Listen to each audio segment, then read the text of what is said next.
Hebreus capítulo 7.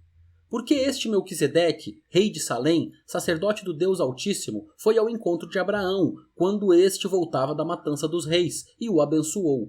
Foi para ele que Abraão separou o dízimo de tudo. Primeiramente, o nome dele significa Rei da Justiça. Depois também é Rei de Salém, ou seja, Rei da Paz. Sem pai, sem mãe, sem genealogia, ele não teve princípio de dias, nem fim de existência, mas, feito semelhante ao Filho de Deus, permanece sacerdote para sempre.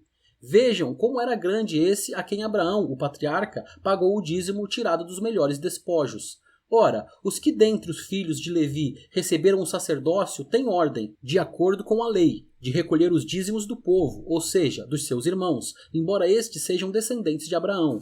Entretanto, aquele cuja genealogia não se inclui entre os filhos de Levi recebeu dízimos de Abraão e abençoou aquele que havia recebido as promessas. Evidentemente, não há dúvida de que o inferior é abençoado pelo superior. Aliás, aqui os que recebem dízimos são homens mortais, porém ali o dízimo foi recebido por aquele de quem se testifica que vive. E, por assim dizer, também Levi, que recebe dízimos, pagou-os na pessoa de Abraão. Porque Levi, por assim dizer, já estava no corpo de seu pai Abraão, quando Melquisedeque foi ao encontro deste. Portanto, se a perfeição fosse possível por meio do sacerdócio levítico, pois foi com base nele que o povo recebeu a lei, que necessidade haveria ainda de que se levantasse outro sacerdote segundo a ordem de Melquisedeque e não segundo a ordem de Arão?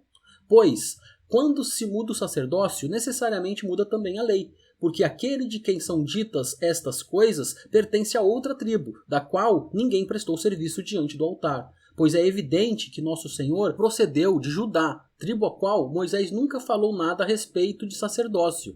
E isto é ainda muito mais evidente quando, à semelhança de Melquisedeque, surge outro sacerdote, constituído não conforme a lei de mandamento carnal, mas segundo o poder de vida que não tem fim.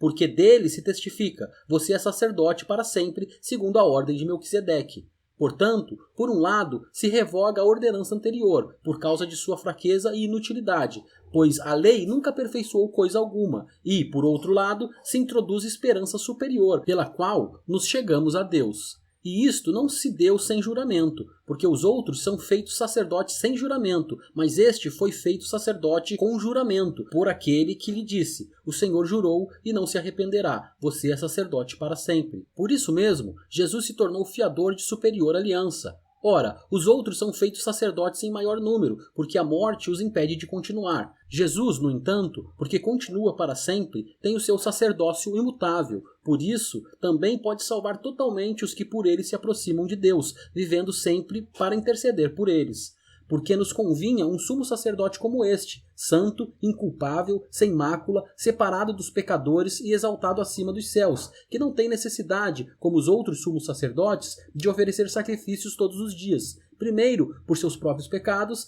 depois pelos do povo, porque fez isto uma vez por todas, quando a si mesmo ofereceu. Porque a lei constitui homens sujeitos a fraquezas como sumos sacerdotes, mas a palavra do juramento, que foi posterior à lei, constitui o Filho, perfeito para sempre.